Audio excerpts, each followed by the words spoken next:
Hello dear student, आने equilibrium revision में previous lecture में बच्चों हम लोगों ने देखा था कि अगर आपको एसिड का पीएच निकालना है या बेस का पीएच निकालना है तो अल्टीमेटली हमें क्या चाहिए, H+ पूरे सोल्यूशन का चाहिए होता है।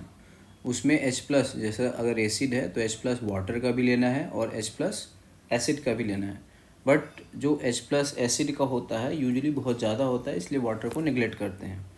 अगर जो H+ एसिड का है, अगर उसकी वैल्यू क्या होती है, <10⁻⁻6 होती है, तो आप वाटर के H+ को क्या करते हो, कंसीडर करते हो। ओके, एग्जैक्टली अगर हमने बेस डाल दिया, ठीक है, तो बेस की वजह से जो OH- आया, अगर वो 10⁻⁶ से कम आता है, ठीक है, तो हमें क्या करना है, वाटर का जो OH- है उसको भी हमें क्या करना है, कंसीडर करना है।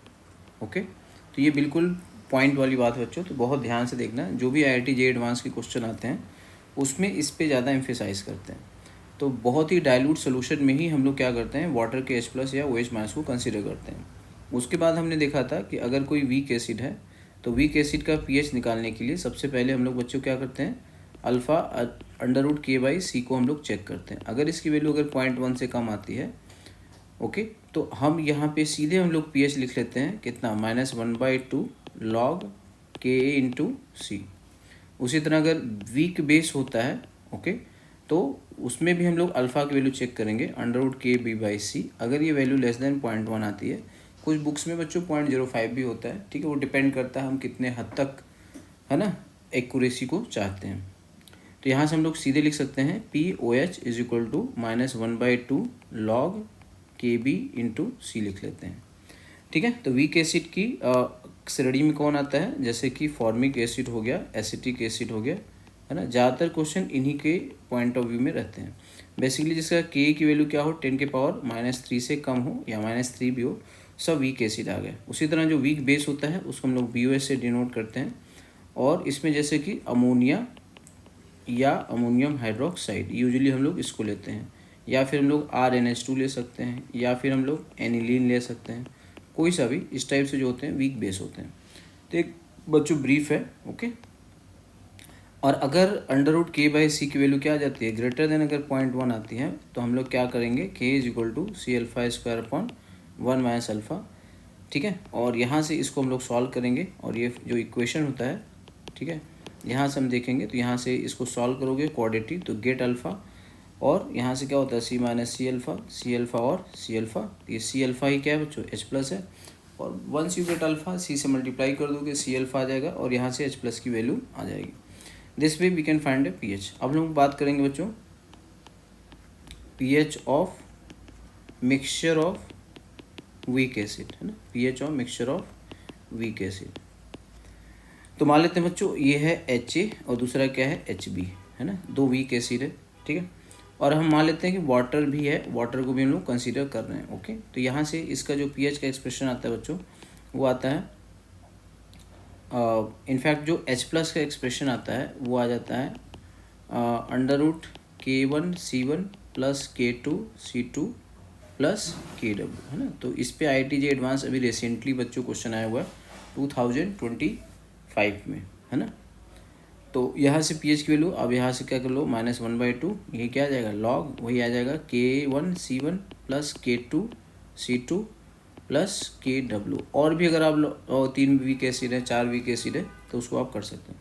बहुत ही आसान है, इसको डिराइव करना है। जैसे हम लिखते हैं H + A-, ठीक है, Hb लिखा हमने, ओके, H + B-।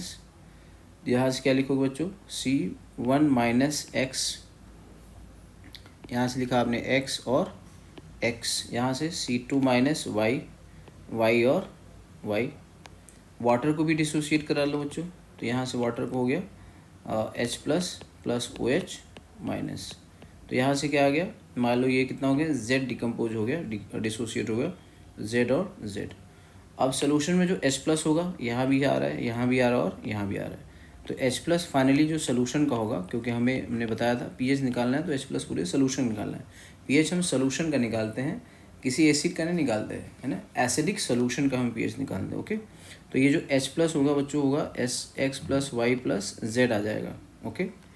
तो अब यहाँ पे जैसे अगर हम लोग K1 फर्स्ट डिसोसिएशन कांस्टेंट, मतलब इसके करस्पॉन्डिंग अगर हम लोग लिखेंगे, तो ये वैल्यू कितनी आ जाएगी, ये आ जाएगा एच प्लस जो कि नेट होगा, okay, into A minus divided by क्या होगा, एच ए होगा, है ना। अब इसमें कॉमन एन इफेक्ट लगता है, वीक एसिड है, तो इस एक्स को हम लोग क्या कर सकते हैं C1 के रेस्पेक्ट में, वाई को हम लोग C2 के रेस्पेक्ट में क्या कर सकते हैं, नेगलेक्ट कर सकते हैं। तो ये वैल्यू ऊपर न्यूमरेटर आएगा x plus y plus z आ जाएगा, और यहाँ से इसकी वैल्यू एक्स आ गई, डिवाइडेड बाई क्या आएगा C1 माइनस एक्स। इसको हमने C1 को के रेस्पेक्ट में एस को निगलेक्ट कर दिया। यहाँ से आ जाएगा बच्चों K1 C1 is equal to जाएगा x plus y plus z, और ये हो जाएगा एक्स। ये क्वेश्चन नंबर फर्स्ट। उसी तरह हम सेकंड के लिए लिखेंगे K2 C2, ये क्या आएगा again x plus y plus z आ जाएगा, सिमिलरली इंटू वाई हो जाएगा। इक्वेशन नंबर 2 हो गई। उसी तरह से हम लोग KW लिखेंगे बच्चों, तो x plus y plus z हो जाएगा इंटू जेड हो जाएगा। ये हो गया इक्वेशन नंबर 3।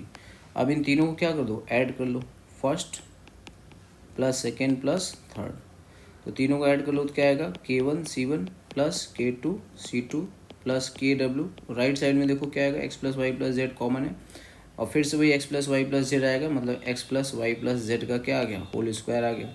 तो यही आपका क्या है बच्चों, एच प्लस है। तो एच प्लस की वैल्यू क्या आ गई, under root K1 C1 plus K2 C2 plus KW। तो ये बहुत ही इंपॉर्टेंट है बच्चों, ठीक है। तो अगर मिक्सचर ऑफ 2 वीक एसिड है तो हम लोग इस तरह से फाइंड आउट कर लेंगे। अब बच्चों अगला केस आता है वीक, है ना, वीक डाई प्रोटिक, है ना, डाई प्रोटिक या पॉलीप्रोटिक हम बोल सकते हैं, वीक डाई प्रोटिक एसिड।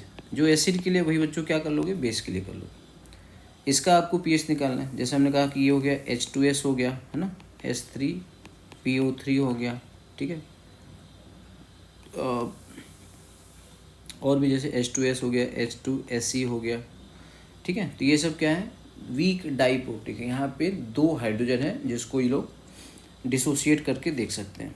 अब इसमें क्या होगा बच्चों, K1 K2 दिया रहेगा, है ना, 2 डिसोसिएशन कांस्टेंट आएगा K1 और K2।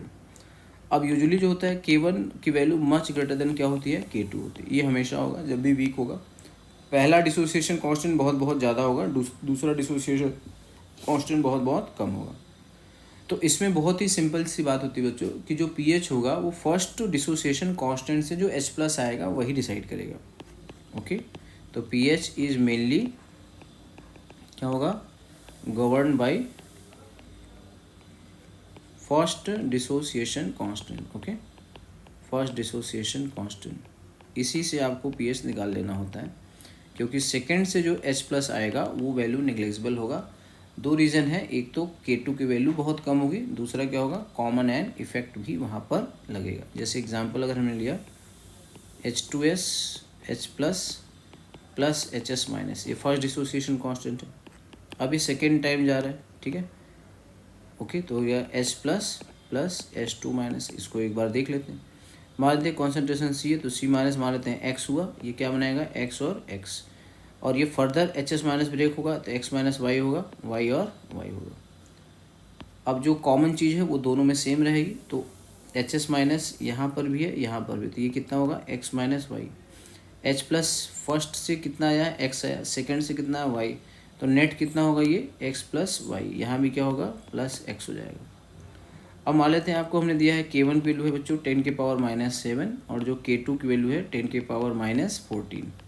अब ध्यान से देख लो बच्चों, ऐसे ही डेटा आपको दिया जाएगा, ठीक है। तो बहुत सिंपल है एक्सप्रेशन, आयनिक को सिंप्लीफाई करना है बच्चों। एक्चुअल में हमें करना क्या है, हमारा जो मेन टारगेट है वो H प्लस को फाइंड आउट करना है, ठीक है। अगर आप फर्स्ट डिसोसिएशन कांस्टेंट अगर आप लिख लो तो यहाँ से क्या रहेगा बच्चों, तो लिखोगे K1 इज इक्वल टू क्या आएगा H प्लस, पूरे सोल्यूशन का हमेशा याद रखना है, तो ये H प्लस नेट होगा इंटू क्या होगा HS माइनस होगा, डिवाइडेड बाई H2S हो जाएगा, है ना। तो यहाँ से अगर आपने लिखा तो K1 की वैल्यू कितना है बच्चों, C की वैल्यू हमने से 0.1 m दे रखा है, ठीक है। तो बहुत ही आसान है बच्चों। तो यहाँ लिखोगे 10 की पावर -7 इज इक्वल टू, ये हो जाएगा X प्लस वाई, यहाँ से हो जाएगा X minus y divided by 0.1 minus X। अब देखो आयनिक रिलीजन में एक चीज़ और होती है बच्चों, क्या होती है, एजम्पशन लेते हैं और उसको क्रॉस वेरीफाई करते हैं, है ना। एजम्पशन लेना है, ठीक है, और उसे क्या करना है, और उसे क्रॉस वेरीफाई करना है हमेशा। जो बच्चा ये एक चीज़, ये आदत बना लेगा, उसके लिए आयनिक इक्विलिब्रियम बहुत ही ईजी हो जाती है। एजम्पशन लेना है, उसको क्रॉस वेरीफाई करना है। और एजम्पशन का एक लॉजिक होता है ना, कि इक्विलिब्रियम कांस्टेंट की वैल्यू देखना होता है और कॉमन आयन इफेक्ट, यही इसका जो मेन क्या होता है बच्चों, रीज़न होता है एजम्पशन लेने का। तो मैं वापस से लिख रहा हूँ, तो ये हो गया 10⁻⁷ is equal to x plus y x minus y upon 0.1 minus x. अब आप जानते हो कि बच्चों जैसे K1 है, K1 की वैल्यू कितना है, K1 की वैल्यू 10⁻⁷, तो ये वैल्यू तो बहुत कम है। तो अगर ये बहुत कम है तो इसका मतलब यहाँ से क्या हो रहा है, ये बहुत कम डिसोसिएट भी होगा। तो हम यहाँ से क्या कर सकते हैं, 0.1 के रेस्पेक्ट में x को निगलेक्ट कर लेंगे। और अगेन यहाँ से जो K1 की वैल्यू कितना है, 10⁻⁷ है, और K2 की वैल्यू कितना है, 10⁻⁴ है। तो आपको दिख ही रहा है कि जो K1 much greater than K2 है। तो जो पहले इक्विलिब्रियम से जितना डिसोसिएशन होगा, सेकेंड इक्विलिब्रियम से बहुत ही कम डिसोसिएशन होगा। और फर्स्ट का जो H+ होगा वो सेकेंड के H+ पे कॉमन आयन इफेक्ट भी लगाएगा। तो यही फिलहाल इसी बात को समझते हुए हम y को भी क्या कर सकते हैं, s के रेस्पेक्ट में निगलेक्ट कर सकते हैं। यहाँ भी निगलेक्ट कर लोगे तो 10⁻⁷, यहाँ पे कितना आ गया बच्चों, डिनोमिनेटर में 0.1 आ गया और न्यूमरेटर में सिर्फ x² आ गया। यहाँ से x² की वैल्यू आ गई 10⁻⁸, x की वैल्यू होगी बच्चों 10⁻⁴। ठीक है, और x ही क्या है बच्चों, यही H+ है, तो H+ की वैल्यू क्या हो गई 10⁻⁴, इसलिए इसका pH कितना हो गया बच्चों, 4 आ गया। ओके, तो ये है। तो यही हमने कहा कि फर्स्ट का ही देखना है, सेकंड से कोई मतलब नहीं है, है ना। फर्स्ट का ही देखना है, सेकंड से मतलब नहीं। यानी कि अगर हमने कहा कि 0.1 m H2S है, ओके, 0.1 m H2S है, इसका K1 की वैल्यू है 10⁻⁷ और K2 की वैल्यू कितना है 10⁻⁴। तो हम इसका pH सीधा लिख सकते हैं बच्चों, -1/2 log K1 इंटू सी। ओके, बस यही आ जाएगा। जैसे यहाँ देख लो 1/2 लिखा, माइनस लॉग K1 की वैल्यू 10⁻⁷ इंटू कितना है 0.1 है, तो कितना आया देखो 4 ही तो आया। तो आप शॉर्ट में ये चीज़ याद रख सकते हो। और ये एक्सट्रीम केस में ही ऐसा होगा कि यहाँ पे आपको अल्फ़ा चेक करना होगा वगैरह वगैरह, तो हम K1 की वैल्यू से ही जज कर सकते हैं। जैसे अगर कॉन्सेंट्रेशन अगर आपको कुछ दिया है ना, K की वैल्यू जैसे 10⁻⁴ या इससे भी कम है, और कॉन्सेंट्रेशन 0.1 0.2 0.3 है ना, 0.4 समथिंग ऐसा कुछ है, तो यहाँ पे आपको हमेशा अल्फ़ा नेग्लेजिबल ही होगा। और यहाँ पे सीधा सीधा ये फॉर्मूला ही अप्लाई हो जाएगा, है ना। क्वाड्रेटिक को सॉल्व करने के लिए क्या होता है कि कॉन्सेंट्रेशन की वैल्यू बहुत कम होने लगी, बहुत डाइल्यूट होने लगी, तभी वहाँ पे ओसवाल्ड डाइल्यूशन लॉ लगता है। और उस केस में आपको अल्फ़ा को, है ना, की वैल्यू जो सिग्निफिकेंट हो जाती है, इसलिए वहाँ पे हम अल्फ़ा को नेगलेक्ट नहीं कर सकते हैं। ठीक है बच्चों।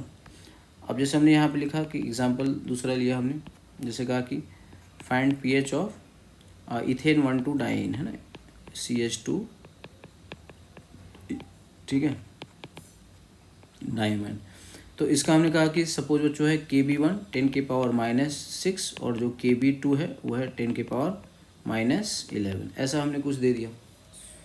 ओके, अब इसका pH फाइंड करना है। अब कॉन्सेंट्रेशन भी हमने दे दिया 0.2। सीधा क्या लिखोगे बच्चों, सीधे लिखोगे POH is equal to -1/2 log, क्या लिखोगे Kb1 इंटू सी, सिंपल।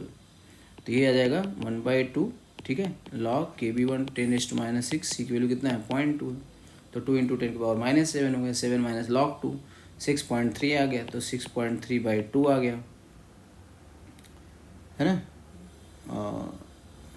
6.7 आ जाएगा, तो 6.7 डिवाइड/2 आ गया। ओके, तो ये हो गया 3.35। तो pH कितना हो जाएगा बच्चों, 14 माइनस 3.35, बहुत ही आसान है बच्चों। अगला है, जैसे हमने बच्चों कहा कि pH ऑफ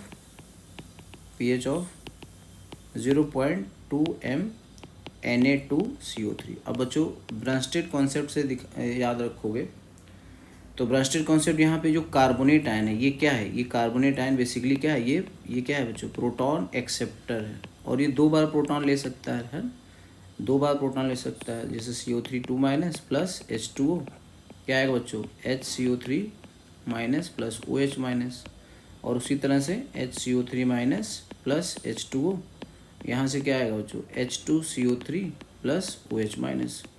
तो जैसे वीक एसिड 2 बार में डिसोसिएट हो गया, वैसे ही वीक बेस भी क्या करेगा, 2 बार में H+ ले लेगा। ठीक है, तो अगर pH ऑफ 0.2 Na2CO3 है, तो अगर इसका आपको फाइंड आउट करना है तो अगेन आपको यहाँ पे क्या देगा, जैसे यहाँ पे आपको दे देगा Ka1 ऑफ H2CO3 है ना। अब ये थोड़ा सा ट्विस्ट करेगा है ना, ये IIT एडवांस में आ चुका है। Ka2 ऑफ H2CO3 ये आपको हमने दे दिया। तो मान लेते हैं हमने इसको दे दिया 10 के पावर माइनस, ठीक है, -6 ले लिया, और ये है 10 के पावर -11, ऐसा कुछ हमने दे दिया है ना, कुछ भी। ठीक है, एग्जैक्ट डेटा हमें नहीं आता, तो मान लेते हैं ऐसा आपको दे दिया। तो यहाँ पे अब जो बच्चा गलती करता है बच्चों, यहाँ पे ध्यान देखो ये है, तो आप यहाँ पे क्या लिखोगे, लिखोगे KB इंटू के क्या होता है बच्चों, KW होता है, पढ़ा है ना। ये कॉन्जुगेट एसिड और बेस होता है। तो अगर हमने यहाँ पे लिखा कि KB ऑफ CO3 2-, तो क्या लिखो बच्चों, KW अपॉन KA ऑफ क्या लिखोगे, HCO3 conjugate base, conjugate acid क्या होगा, H+ एक जोड़ दोगे, और K ऑफ HC3 क्या होगा, KW upon KA2 of H2CO3, क्योंकि दूसरी बार होगा तभी तो आएगा। तो यहाँ बच्चों बस ये ध्यान रखना कि अगर यहाँ पे 2 निगेटिव है तो यहाँ पे KA2 आएगा। जैसे अगर हमने कहा कि KB ऑफ PO4 3-, है ना, तो ये क्या लिखोगे बच्चों, ये आएगा KW upon KA3 of H3PO4, ये आ जाएगा। यहाँ पे 3 निगेटिव है तो यहाँ पे 3 आएगा, यहाँ पे 2 निगेटिव है तो ये आएगा। ओके, तो जैसे हमने कहा कि फिर से मैं कर रहा हूँ बच्चों, फाइंड pH ऑफ 0.2 m क्या लिख दिया, Na2CO3। यहाँ पे हमने देख दिया Ka1 ऑफ H2CO3। ये समझ में नहीं आएगा कुछ बच्चों को, ध्यान से देखोगे तभी आएगा। तो एक्चुअल में हम दे रहे हैं बेस, है ना। बेस क्या होता है, जो प्रोटॉन एक्सेप्टर होता है, बट हम उसका K किसका दे रहे हैं, Ka दे रहे हैं। हम चाहते तो हम Kb भी दे सकते थे, बट आपको क्वेश्चन को थोड़ा घुमाने के लिए हमने Ka1 दिया, 10 के पावर -6, और Ka2H2CO हमने कॉन्जुगेट एसिड का दे रखा है ना, ध्यान रखेंगे। अच्छे बच्चे इस बात को पकड़ लेते हैं। अच्छा, किसका दिया है, उसी एसिड का दिया है कि उसके कॉन्जुगेट बेस का दिया है, या उसी बेस का दिया है कि उसके कॉन्जुगेट एसिड का दिया है ना, ध्यान रखना है। तो यहाँ पे जैसे Ka2 दे दिया तो 10 के पावर माइनस मानते हैं 11 हमने दे दिया ऐसा।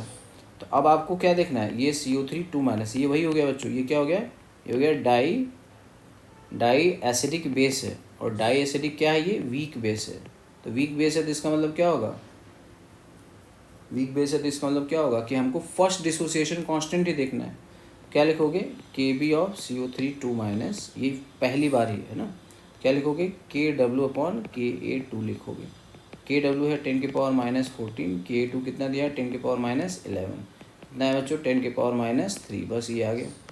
अब आप इसका pOH निकाल लोगे, तो क्या लिखोगे, CO3 2- plus H2O goes to क्या लिखोगे, HCO3 minus plus OH minus. ये हो गया बच्चों 0.2 माइनस x होगा, ये x हो जाएगा और ये भी x हो जाएगा। अब यहाँ लिखोगे 10 के power -3 is equal to x, पहला ही लेना है, दूसरा हमको नहीं लेना है क्योंकि दूसरे की वैल्यू बहुत कम आएगी, अपॉन 0.2 माइनस x। इसको हमने एक बार निगलेक्ट कर लिया, तो x की वैल्यू क्या आ गया बच्चों, x की वैल्यू हो गया √2 इंटू 10 के पावर -2। तो एक्स ही क्या है बच्चों, OH माइनस है, तो OH माइनस क्या आ गया, √2 इंटू 10 के पावर -2। यहाँ से POH कितना हो गया बच्चों, माइनस लॉग √2 इंटू 10 के पावर -2, तो 2 - 1/2 log 2 है ना। तो ये हो गया 2 - 0.15, तो pH कितना हो गया 14 - 2 प्लस हो जाएगा 0.15, तो हो जाएगा 12.15। ओके बच्चों, तो ये है वीक डाई एसिडिक बेस है, वीक डाई एसिडिक बेस है। यहाँ पे हमने सिर्फ घुमाया है इस क्वेश्चन को क्योंकि हमें एडवांस के टाइप के रिवीजन करना है। तो मैंने क्या किया, मैंने आपको डायरेक्ट इसका नहीं दिया है ना, डायरेक्ट हम चाहते तो इसका हम लोग KB1 दे देते और इसका KB2 दे देते है ना। तो हमने KB1 ना दे करके K1 दे दिया और K2 दिया, तो आपको इनडायरेक्टली निकालना पड़ेगा। ओके, बाकी बच्चों डाउट होगा कमेंट कर देना। नेक्स्ट चलते हैं बच्चों, है ना। तो ये हो गया आपका पॉलीप्रोटिक एसिड या पॉलीप्रोटिक। अब ये एक और एग्जांपल कर लो, ठीक है। जैसे हमने कहा कि फाइंड pH ऑफ Na3PO4, ठीक है।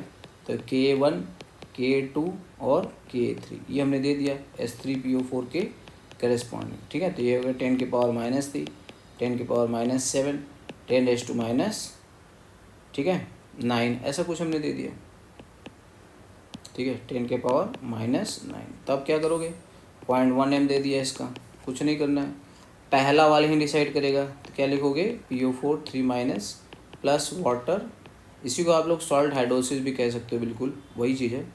क्या है बच्चों, HPO4 2- प्लस OH-, ठीक है। अब इसके करस्पॉन्डिंग इक्विलिब्रियम कांस्टेंट चाहिए, तो क्या लिखोगे, KB, क्यों बोलोगे, क्योंकि OH- दे रहा है, प्रोटॉन ले रहा है। तो KB ऑफ PO4 3- कितना होगा बच्चों, KW, यहाँ पे 3 है तो यहाँ पे क्या आएगा, Ka3 आएगा। तो KW कितना है, 10 की पावर -14, और Ka3 कितना दिया, 10 की पावर -9, हो गया 10 की पावर -5। अब सीधा क्या लिखोगे, POH is equal to -1/2 log, क्या होगा, KB इंटू C, तो 10 की पावर -5 इंटू C कितना दिया है, 0.1, 10 की पावर -6, तो ये वैल्यू 3 आ जाएगी। तो pH कितना हो गया बच्चों, 11 आ गया। ओके, तो ये है बच्चों mixture of weak acid, polyprotic acid, ठीक है, और पॉली एसिडिक बेस, इसका हम लोग pH इस तरह से निकाल सकते हैं, ठीक है बच्चों। तो आई होप ये आपको समझ में आया होगा। ओके, तो बाकी हम नेक्स्ट